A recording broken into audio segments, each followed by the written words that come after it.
Hey, welcome to the Tech Vibe Radio One Mic Stand. This is Jonathan Kirsting with the Pittsburgh Tech Council and Tech Vibe Radio. And one of the favorite things I have in the world, I'm using the word favorite just because that's my new word for the day, is when technology and manufacturing come together, when like data and manufacturing come together to make manufacturers of all sizes more agile, make them smarter, all that kind of fun stuff. I get really excited because that to me is the secret sauce of how so many things are going to be moving forward, which is why I'm really pumped up to talk to Tamela Serensits today. I think I pronounced that right. I might have garbled it a little bit.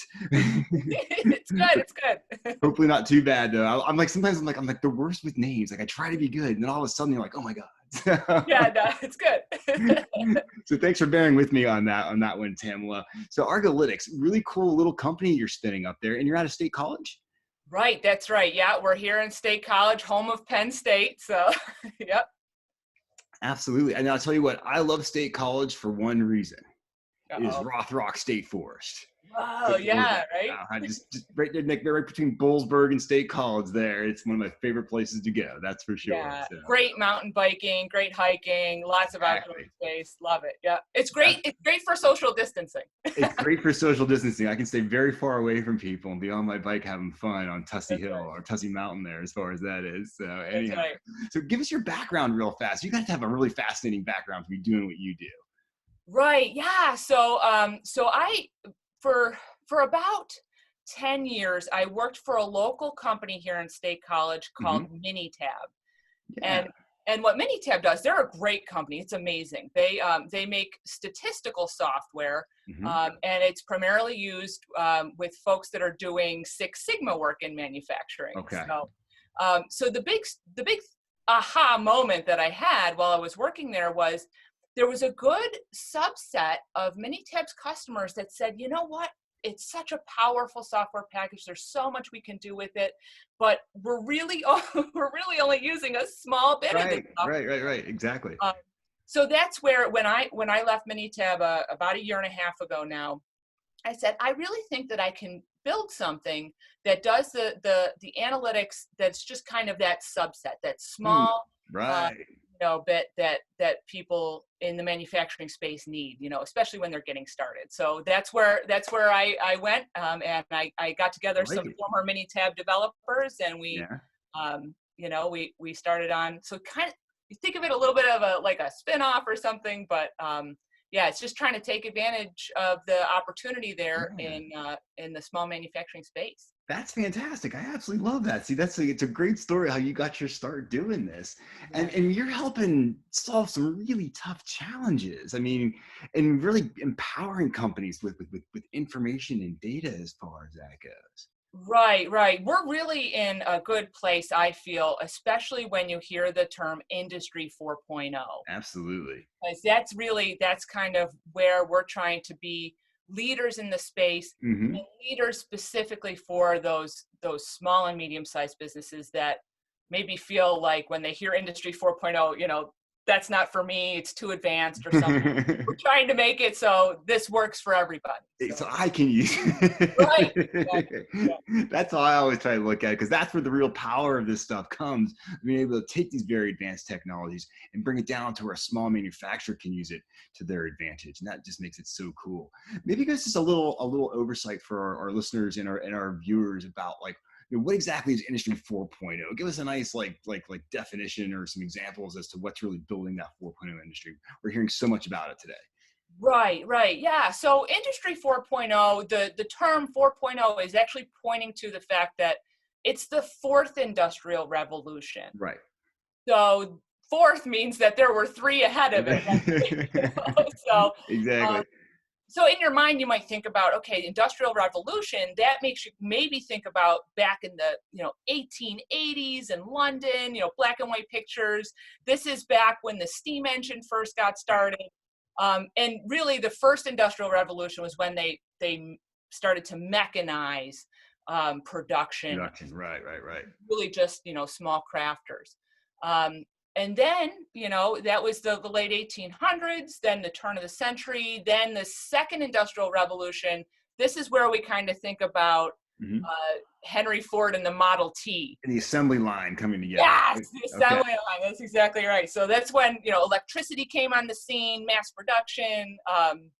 That's really the quintessential part of the second industrial revolution. Mhm. Mhm. And then the third industrial revolution is actually where we're just kind of coming out of that. It actually started back in the 40s and 1940s, 1950s, when Bell Labs first developed the first transistor, which made Okay. possible computers, Right, right? right. Okay. Now I like this is a good history lesson. I like this. I like Yeah, this. yeah. So, Okay.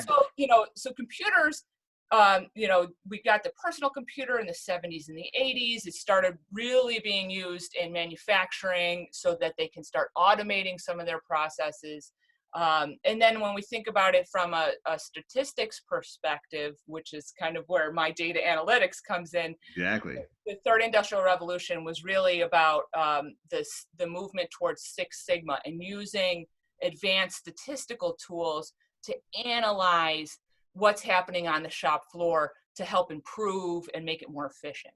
Gotcha. So, yeah, Very so cool. that's all, the Yeah. history of it. Those are the first three chunks, but now that's probably the biggest one is going to be 4.0, right? Right. So then we get into 4.0, and that term Industry 4.0 was actually only just within the last 5 years. It really became a term that's been associated with the fourth industrial revolution. And when we think about it, it's really the components of things like sensors, robotics, IoT, or industrial Internet of Things. Exactly right. Yep. So we have that. Those mechanisms of capturing data are then fed into big cloud computing, big data, those kind of things. And then from there, you say, okay, now we have all of this information. How do we do analytics, predictive analytics, AI, artificial intelligence? Love So it. Yeah. That's that's like it's super fun, man. right. So yeah, So and much. the interesting thing is that it seems like when you look back, the first three industrial revolutions have kind of worked along at more of a linear pace. Like we felt maybe a little more in control, where this Right. new stuff, it's just exponential. It's the new technologies that are coming out, it's rapid fire, and you really kind of have to, How do you stay on get top of that? Because that's top your of it. job, man. I was gonna say I'd be kind of stressed out because once you think you have something kind of figured out, you realize someone else is doing it a different way, and it's like, oh my goodness! And so there's something else to make it even better. Yeah. And so that's kind of where we're trying to bring those like heady ideas Yeah. and bring them down to practical, applicable uses so that a small manufacturer can implement some of these things in industry. Right. And to Yeah. me, that's what it's all about. Like taking all this latest, greatest, powerful technology, and that's great. But if the average guy can't use it, the average company can't use it. I mean, okay, but when they can, now we're really talking about some powerful ways of making businesses grow and making them be more efficient and all that kind of good stuff. It's not just for GE or IBM Right, or exactly. Siemens, right? Yeah. So It could be for a 15-person, tool and die shop or something to that right. effect, That's right. or whatever. Which I think it just makes it so powerful. Can you maybe talk to me about like how you typically work with a small manufacturer? Like, what's a challenge they have, and how you're able to then bring these advanced technologies in order to help them be better. Right. I actually just read a really inspiring story Mm-hmm. in the Modern Machine Shop magazine, Okay.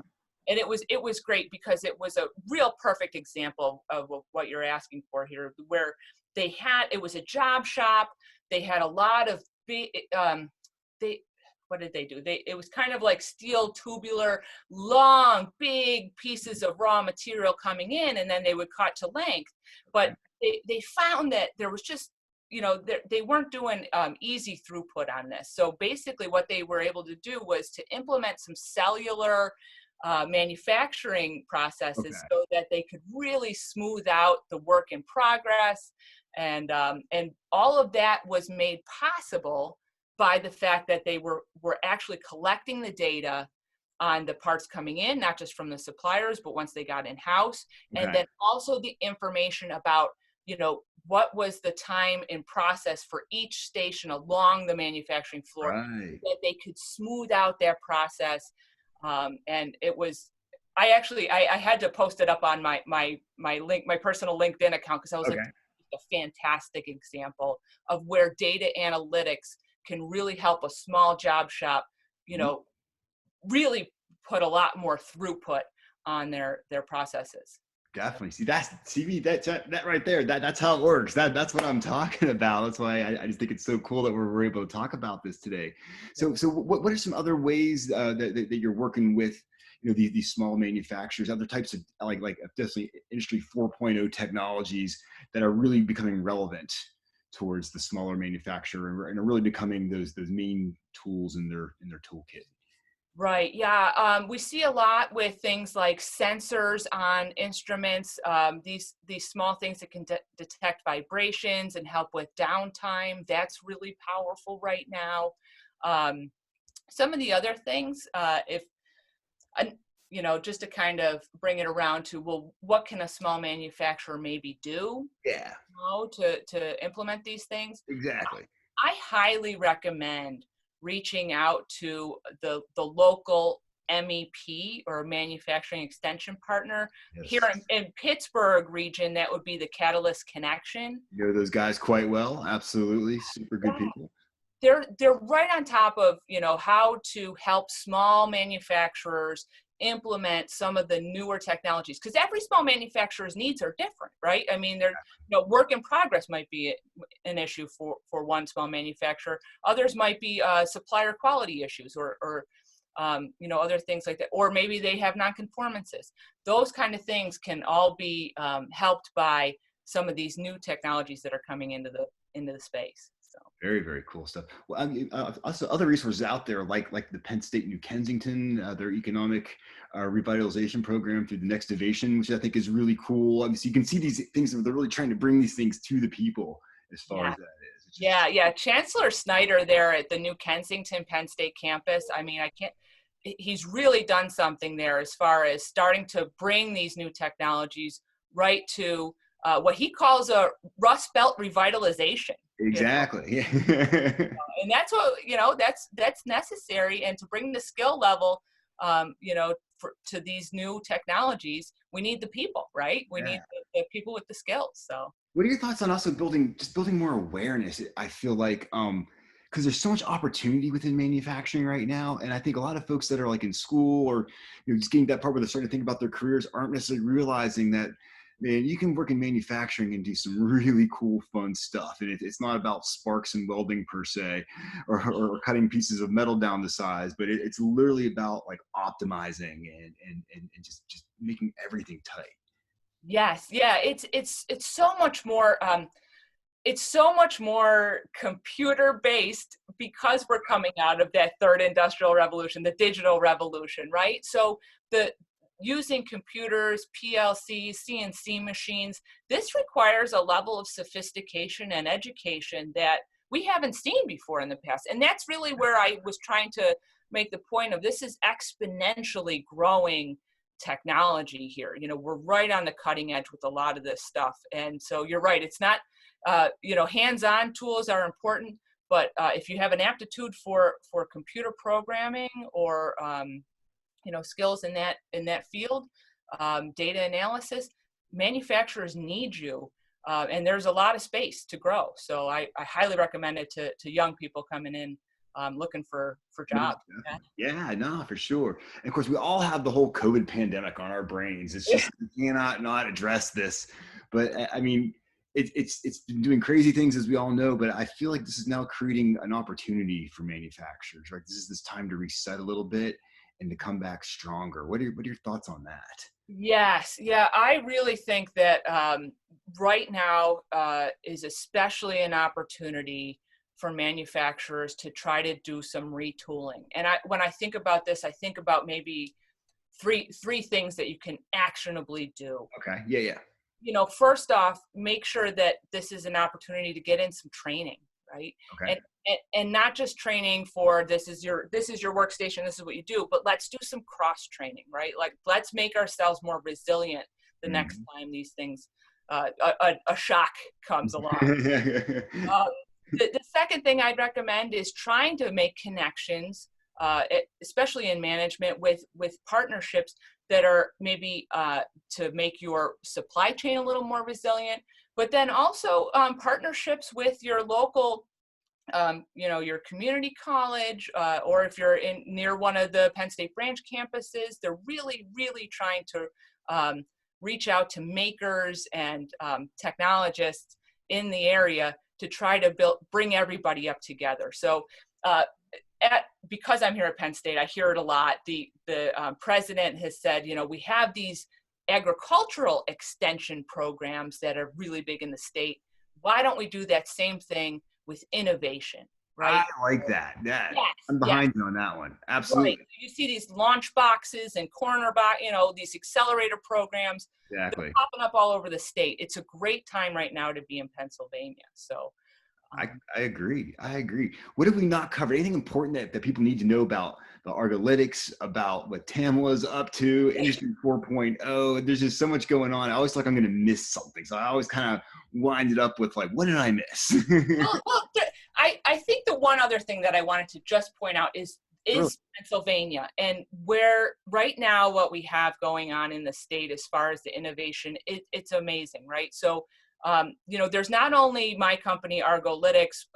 We put out our product is Trendable, that focuses in on that data analytics I talked about, the quality control. But then there's also other small technology companies here in Pennsylvania that are also helping small manufacturers. So up in Erie, there's a company called Logic that's helping manufacturers get visual displays installed in the facilities. Down in Lancaster, I just recently spoke with the owner of a company that makes 80/20 quality software that's helping small manufacturers with their nonconformances. So these are just a few examples, but there's a lot of groundswell coming up in the state of Pennsylvania to really help manufacturing. I think it's a great time to be in. It is. I mean, manufacturing's always been key to Pennsylvania, and now technology's become key to Pennsylvania. So it's the peanut butter and the jelly are coming together now, and there's like a really awesome sandwich that I'm looking forward to eating. It's as simple as that. I just think it's cool all the way around. Yeah. So just get out there, make the connections. You just don't know what might happen. So Exactly right, Tamela. Thank you so much for hanging out with me today. I just love being able to tell these types of stories because I always say it's only in Pennsylvania, only in Pittsburgh, only in State College. And I love the fact that you're in State College and you hang out in Pittsburgh sometimes and we can all make stuff happen because we're just one big happy region as far as I'm concerned. That's right. Great stuff.